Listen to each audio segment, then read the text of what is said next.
তোমার কোনো অমঙ্গল হবে না, তোমার বাড়িতে কোনো অসুখ থাকবে না।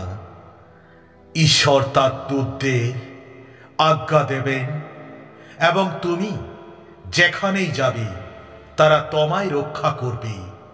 তোমার পা যাতে পাথরে হোঁচট না খায় সেই জন্য ওদের হাত তোমায় ধরে থাকবে। বিষধর সাপ এমনকি সিংহের মধ্যে দিয়েও তুমি হেঁটে যেতে পারবে। প্রভু বলেন, যদি কোনো ব্যক্তি আমাকে ভালোবাসে এবং বিশ্বাস করে আমি তাকে রক্ষা করব। আমার অনুগামীরা যারা আমার নাম উপাসনা করে তাদের আমি রক্ষা করব। আমার অনুগামীরা সাহায্যের জন্য আমায় ডাকবে এবং আমি তাদের সাড়া দেব। যখন তারা সমস্যায় পড়বে তখন আমি ওদের সঙ্গে থাকব। আমি ওদের রক্ষা করব এবং সম্মান দেব। আমার অনুগামীদের আমি দীর্ঘ জীবন দেব। আমি ওদের রক্ষা করব। আমি আজ তোমাদের যে সকল আদেশ করছি, তোমরা যদি প্রভু তোমাদের ঈশ্বরের সেই সব আজ্ঞা সযত্নে পালন করো, তবে প্রভু তোমার ঈশ্বর পৃথিবীর সমস্ত জাতির উপরে তোমাদের উন্নত করবেন। যদি তোমরা প্রভু তোমাদের ঈশ্বরের বাধ্য হও, তবে এই সব আশীর্বাদ তোমাদের উপরে আসবে।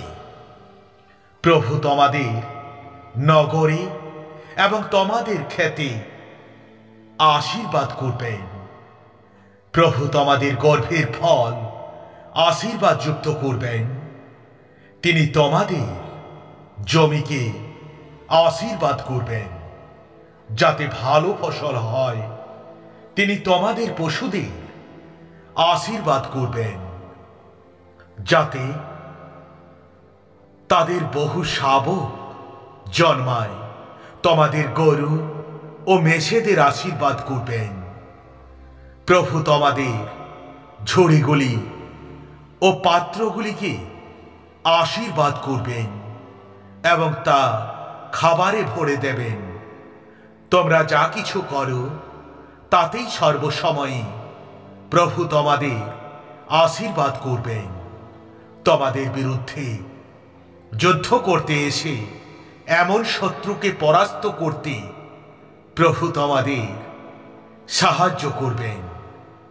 তোমাদের শত্রুরা তোমাদের বিরুদ্ধে এক পথ দিয়ে আসবে, কিন্তু পালাবার সময় 7 পথ দিয়ে পালাবে। প্রভু তোমাদের আশীর্বাদ করবেন ও তোমাদের গলাঘর পূর্ণ করবেন। তোমরা যা কিছু করো তাতে তিনি আশীর্বাদ করবেন। প্রভু তোমাদের ঈশ্বর তোমাদের যে দেশ দিচ্ছেন সেখানে তোমাদের আশীর্বাদ করবেন। এখন আমি নতুন কিছু করব। এখন তোমরা নতুন গাছের মতো বেড়ে উঠবে। তোমরা নিশ্চিত ভাবেই জানো যে এটা সত্যি সত্যি আমি মরুভূমিতে রাস্তা বানাবো।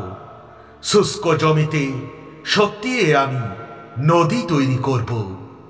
কেউ যদি খ্রিস্টের সঙ্গে মিলিত হয় তবে সে এক নতুন সৃষ্টি হয়ে ওঠে। তার জীবনের পুরানো বিষয়গুলি অতীত হয়ে যায়।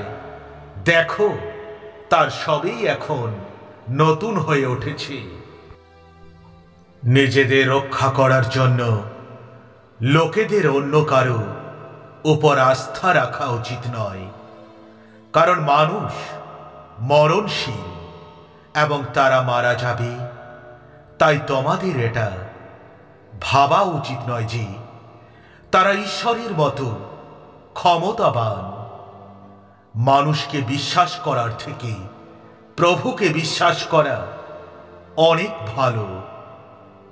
তোমাদের নেতাদের বিশ্বাস করা থেকে প্রভুকে বিশ্বাস করা অনেক ভালো। প্রভু ঈশ্বর বলেন, আমি এই আলফা ও ওমেগা, আমি এই সেই সর্বশক্তিমান, আমি এই সেই জন যিনি আছেন, যিনি ছিলেন এবং যিনি আসছেন। তাই আমি তোমাদের বলছি, বেঁচে থাকার জন্য কি আহার করব বা কি পান করব, এ নিয়ে তোমরা চিন্তা করো না। আর কি পরব, এ কথা ভেবে দেহের বিষয়েও চিন্তা করো না তোমরা। খাদ্যের চেয়ে জীবন কি মূল্যবান নয়? অথবা পোশাকের চেয়ে দেহটা কি মূল্যবান নয়? আকাশের পাখিদের দিকে একবার তাকাও, দেখো, তারা বীজ বোনে না বা ফসলও কাটে না, অথবা গলাঘরে নিয়ে গিয়ে তা জমাও করে না। তোমাদের স্বর্গের পিতা ঈশ্বর তাদের আহার যোগান।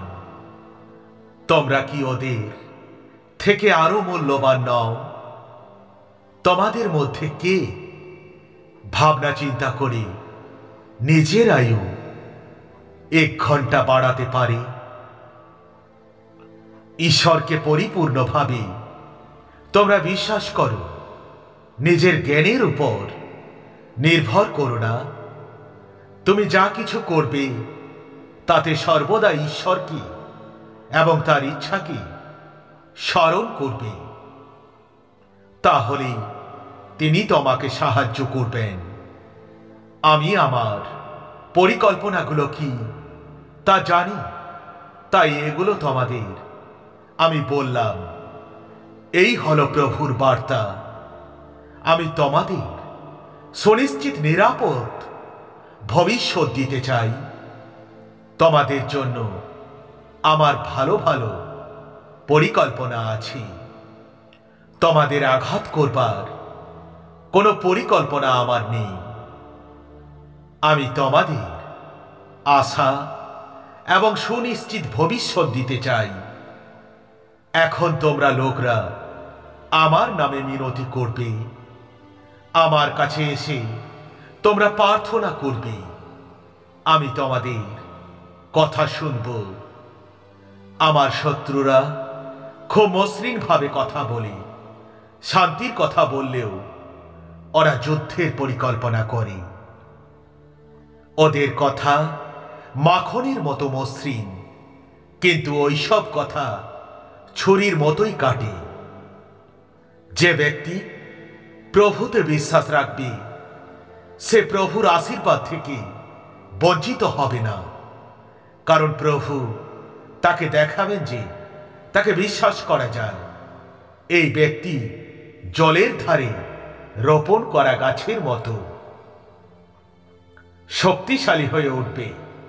যে গাছের লম্বা শিকড় জলের সন্ধান পাবে, গ্রীষ্মের সময় সেই গাছ ভীত হবে না। সেই গাছের পাতা সর্বদা সবুজ থাকবে, খরার বছরও সে নিশ্চিন্ত থাকবে। ফলদান থেকে সে কখনো বিরত থাকবে না। God bless you.